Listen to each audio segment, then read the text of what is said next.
فقد قال الله تبارك وتعالى في القرآن المجيد والفرقان الحميد. فأعوذ بالله من الشيطان الرجيم. بسم الله الرحمن الرحيم.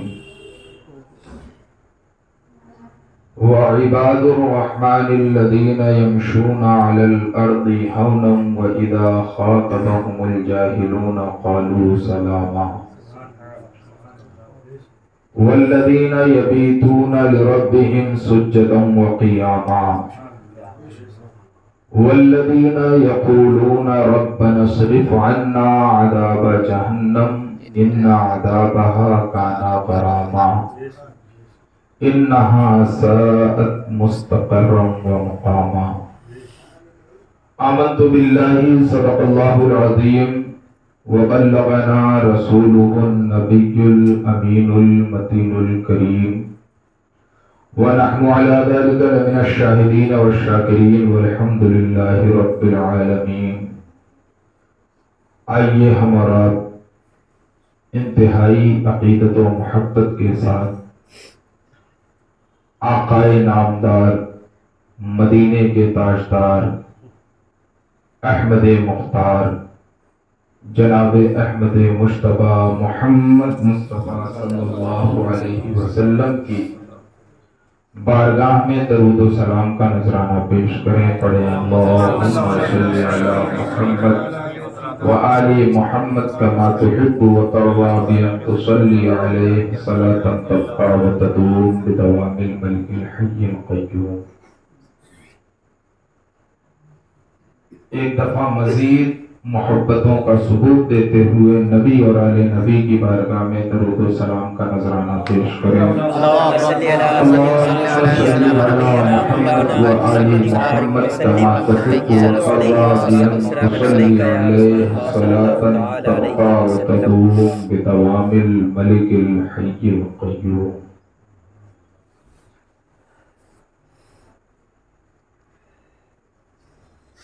بڑی ہی خوشی کی بات ہے کہ ہمارے محترم جناب نظام بابا نے اس صابری مارکیٹ میں جشن غوث اعظم کا اہتمام کیا اور آپ لوگ اس محفل پاک میں حاضر آئے. اللہ رب العزت آپ کی حاضری کو قبول فرمائے. آمین.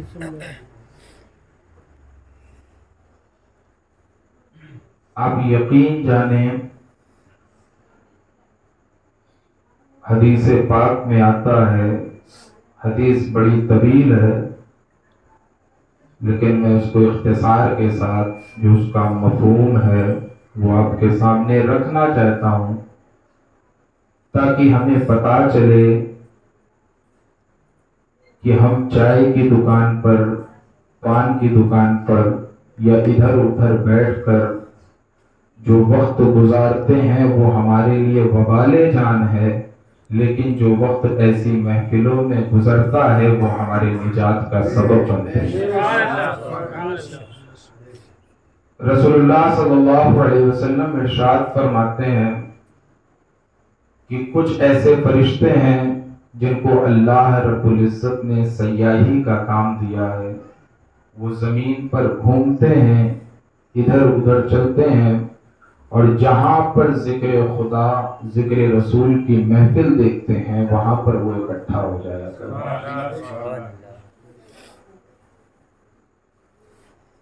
تفصیل میں نہ جاتے ہوئے میں حاصل کلام آپ کے سامنے رکھنا چاہتا ہوں کہ وہ فرشتے جب واپس بارگاہ رب العزت میں جاتے ہیں اور جا کر بتاتے ہیں کہ مولا ہم ایسی ایسی مجلس سے ہو کر آ رہے ہیں، تو اللہ ان فرشتوں کو گواہ بناتا ہے کہ فرشتوں گواہ ہو جانا، جتنے بھی لوگ اس مجلس میں آئے تھے میں نے سب کی مغفرت فرمائی. فرشتے سوال کرتے ہیں، کہتے ہیں مولا کہ اس میں کچھ لوگ ایسے بھی تھے جو ذکر سننے کے لیے نہیں آئے تھے، جو مجلس میں حاضر ہونے نہیں آئے تھے، وہ کسی اور کام کی غرض سے آئے تھے، وہ الگ بات ہے کہ اس وقت مجلس چل رہی تھی۔ رب فرماتا ہے کہ آنے والا کسی بھی مقصد سے آیا ہو، اسے ذکر کے مجلس کی برکت حاصل ہو گئی، میں نے اس کی بھی مغفرت حضرات، یہ ذکر کی مجلسیں وہ بابرکت مجلس ہے کہ جو سننے کی غرض سے آئے وہ تو بخشا جاتا ہی ہے، جو سننے کی غرض سے نہیں بھی آیا، صرف اسے ذکر کی مجلس کی صحبت حاصل ہو گئی، اللہ اس کی بھی مغفرت فرمائے۔ تو ہم خوش نصیب ہیں کہ ہمارا جو وقت گزر رہا ہے وہ اللہ کی عبادت میں اور اللہ کے ذکر میں گزر رہا ہے۔ دعا کریں کہ اللہ رب العزت ہمیں بارہا ایسی مجلسوں میں حاضر ہونے کی توفیق عطا فرمائے۔ درود پاک پڑھیں۔ اللہم صلی علی سیدنا و شفیعنا نبینا مولانا محمد وبارک وسلم، صلاۃ و سلام علیک یا رسول اللہ صلی اللہ تعالی علیہ وسلم۔ واہ کیا مرتبہ اے غوث ہے بالا تیرا، واہ کیا مرتبہ اے غوث ہے بالا تیرا، اونچے اونچوں کے سروں سے قدم اعلیٰ تیرا۔ واہ کیا مرتبہ اے غوث ہے بالا تیرا، اونچے اونچوں کے سروں سے قدم اعلیٰ تیرا، اور سر بھلا کیا کوئی جانے کہ ہے کیسا تیرا، سر بھلا کیا کوئی جانے کہ ہے کیسا تیرا، اولیاء ملتے ہیں آنکھیں وہ ہے تلوہ تیرا، اولیاء ملتے ہیں آنکھیں وہ ہے تلوہ تیرا، اور کیا دبے جس پہ حمایت کا ہو پنجہ تیرا، کیا دبے جس پہ حمایت کا ہو پنجہ تیرا، شیر کو خطرے میں لاتا نہیں کتا تیرا، شیر کو خطرے میں لاتا نہیں کتا تیرا، شیر کو خطرے میں لاتا نہیں کتا تیرا، اور تجھ سے در سے صد، تجھ سے در سے صد، اور صد سے ہے مجھ کو نسبت۔ دیکھیں عقیدہ اعلیٰ حضرت کا، اس قدر غوث اعظم کا احترام کرتے ہیں کہ در سے نہیں، آپ کے در پہ رہنے والا جو کتا ہے، کہتے ہیں مجھے اس کتے سے نسبت ہے کیونکہ یہ غوث کے در کا کتا ہے۔ تو کہتے ہیں تجھ سے در سے صد، صد یہ کتے کو کہتے ہیں، اور صد سے ہے مجھ کو نسبت، میری گردن میں بھی ہے دور کا ڈورا تیرا، میری گردن میں بھی ہے دور کا ڈورا تیرا۔ اور دیکھیں بالخصوص میں اس شعر پہ آپ تمام حضرات کی توجہ چاہتا ہوں کہ اس نشانی کے جو سگ ہیں نہیں مارے جائے، اس نشانی یعنی جس کے گلے میں قادری پٹا پڑا ہو، اس کے بارے میں غوث اعظم کیا کہتے ہیں، اس نشانی کے جو سگ ہیں نہیں مارے جاتے، حشر تک میرے گلے میں رہے پٹا تیرا، حشر تک میرے گلے میں رہے پٹا تیرا، حشر تک میرے گلے میں رہے پٹا تیرا، اور میری قسمت کی قسم کھائیں سگانے بغداد، میری قسمت کی قسم کھائیں سگانے بغداد، ہند میں بھی ہوں تو دیتا رہوں پہرا تیرا، ہند میں بھی ہوں تو دیتا رہوں پہرا تیرا، میری قسمت کی قسم کھائیں سگانے بغداد، ہند میں بھی ہوں تو دیتا رہوں پہرا تیرا،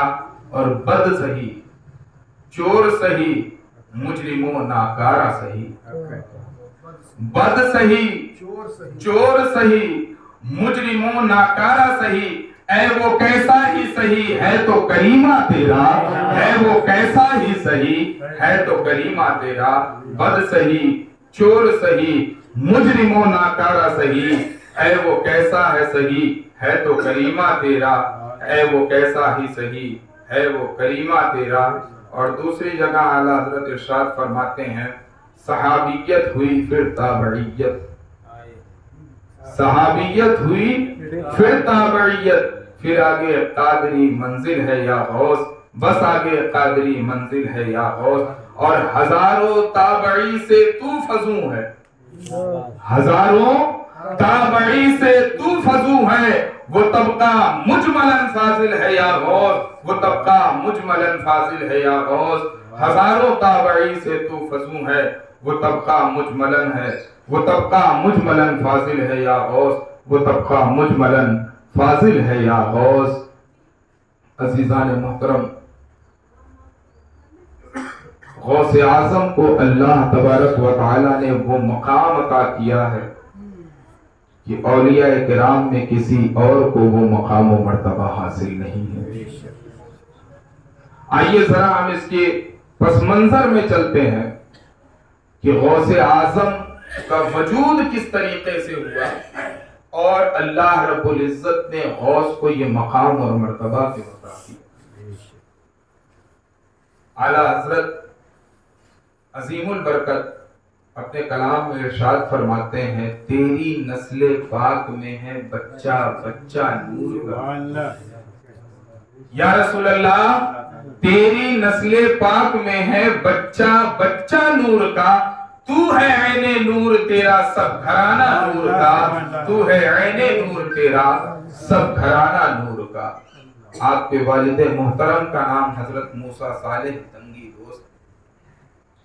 عزیزان محترم، آپ دریا کے کنارے جا رہے تھے، بھوک کی شدت تھی، پیاس سے نڈھال تھے، دیکھا دریا میں ایک سیب تیرتے ہوئے آ رہا ہے۔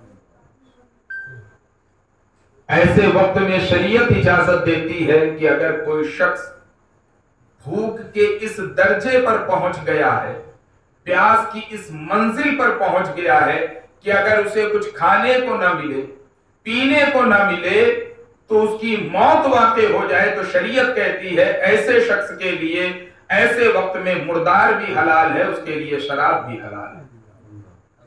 آپ اس کیفیت میں تھے، آپ نے سیب کو اٹھایا، اس کا ایک ہی لقمہ ابھی کھایا تھا کہ فوراً دل میں یہ خیال گزرا۔ دیکھیں جو صالحین ہوتے ہیں، جو تقوی شعار ہوتے ہیں، ان کی زندگی کیسی ہوتی ہے۔ ہم کسی کا حق بھی مار لیں تو پوری زندگی احساس نہیں ہوتا کہ ہم نے کسی کا حق مارا ہے، لیکن یہ اللہ والے ہوتے ہیں کہ ہر لمحہ اس خیال میں زندگی بسر کرتے ہیں کہ کہیں مجھ سے کسی کا حق تو نہیں مارا ہے۔ ابھی آپ نے سیب کا ایک لقمہ کھایا، جبکہ شریعت اجازت دیتی ہے کہ موسیٰ صالح تیرے لیے سیب کا کھانا جائز ہے، لیکن جو اہل تقوی ہوتے ہیں ان کے لیے مسئلہ کچھ اور ہوتا ہے، جو غیر تقوی والے ہوتے ہیں مسئلہ ان کے لیے کچھ اور ہوتا ہے۔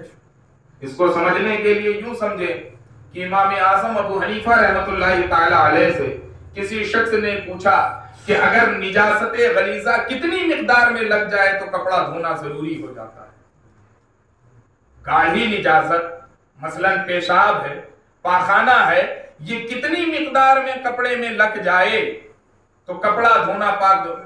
نجاست خفیفہ کے بارے میں پوچھا جو ہلکی نجاست ہوتی ہے، آپ نے فرمایا کہ جس جگہ پر لگی ہے اس حصے کے اگر چوتھائی سے کم ہے تو دھونا ضروری نہیں ہے، چوتھائی یا اس سے زیادہ لگ جائے تو دھونا ضروری ہو جاتا ہے۔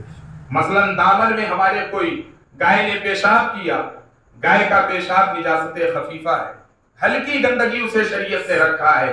جتنے بھی معقول اللحم یعنی کھانے والے جانور ہیں ان کے نجاست کو خفیفہ کے درجے میں رکھا گیا۔ گائے نے پیشاب کر دیا، آپ کے دامن میں چھینٹے پڑے، تو اگر دامن کے چوتھائی سے کم ہے تو دھونا ضروری نہیں، البتہ دھو لینا افضل ہے۔ لیکن اگر کوئی شخص بغیر دھوئے نماز پڑھ لے تو نماز میں کوئی خرابی نہیں آئے گی۔ امام اعظم سے مسئلہ پوچھا گیا، امام اعظم نے فرمایا جو شریعت کا مسئلہ تھا کہ چوتھائی سے کم لگا ہو تو دھونا ضروری نہیں ہے، چوتھائی یا اس سے زیادہ لگ جائے تو دھونا ضروری ہے۔ سائل سوال کا جواب سن کر واپس چلا گیا۔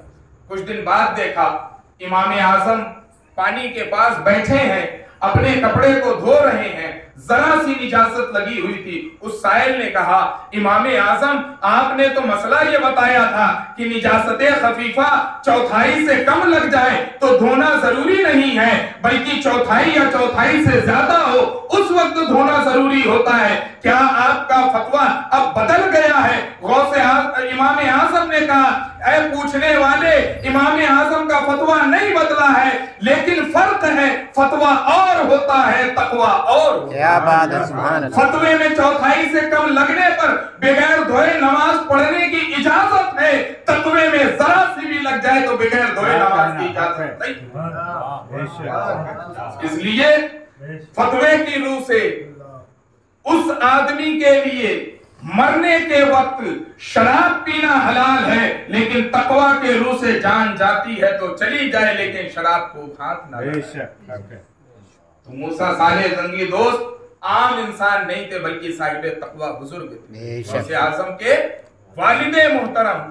انہوں نے ابھی سیب کا ایک لقمہ کھایا، فوراً دل میں یہ خیال پیدا ہوا کہ میں نے اس کی مالک سے اجازت نہیں لی، میں نے مالک کی اجازت کے بغیر اس سیب کو کھا لیا ہے، کہیں ایسا نہ ہو کہ مجھے موت آ جائے، میں مالک سے اجازت نہ لے سکوں اور کل میدان محشر میں وہ میری نیکی لے لے اس سیب کے بدلے۔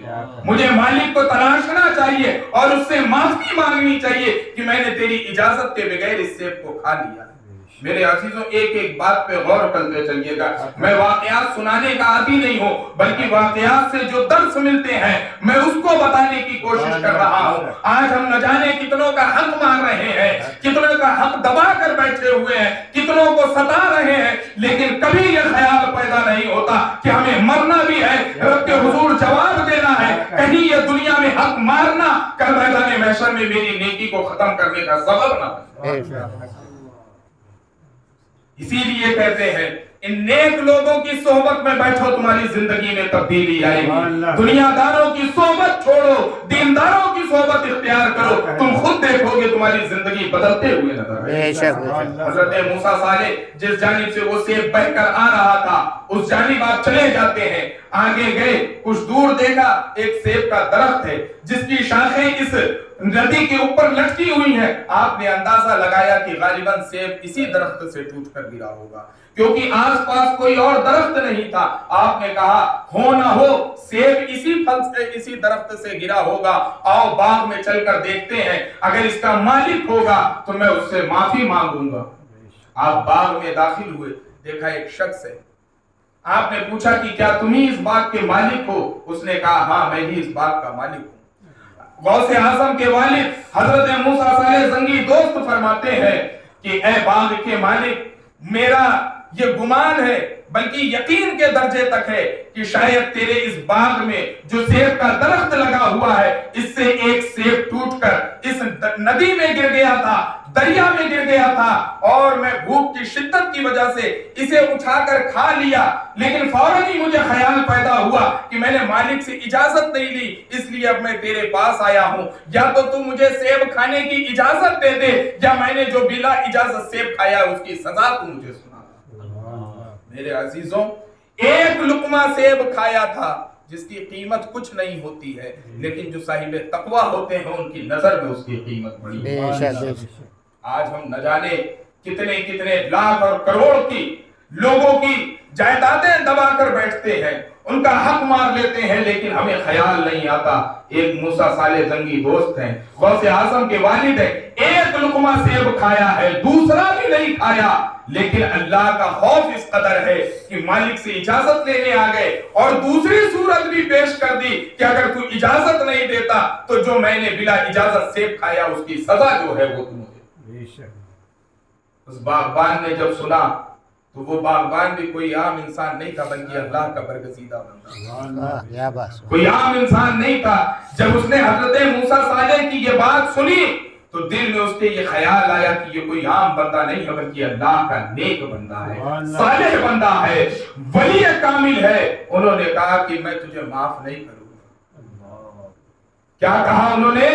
میں تجھے معاف نہیں کروں گا، بلکہ بلا اجازت سیب کھانے کی سزا یہ ہے کہ تجھے 40 سال تک میرے اس باغ کی رکھوالی کرنی پڑے۔ ہم اور آپ ہوتے تو کہتے جناب آپ کا سیب آپ کا مبارک ہو، میں تو دل بڑا کر کے آپ کے پاس معافی مانگنے آیا تھا،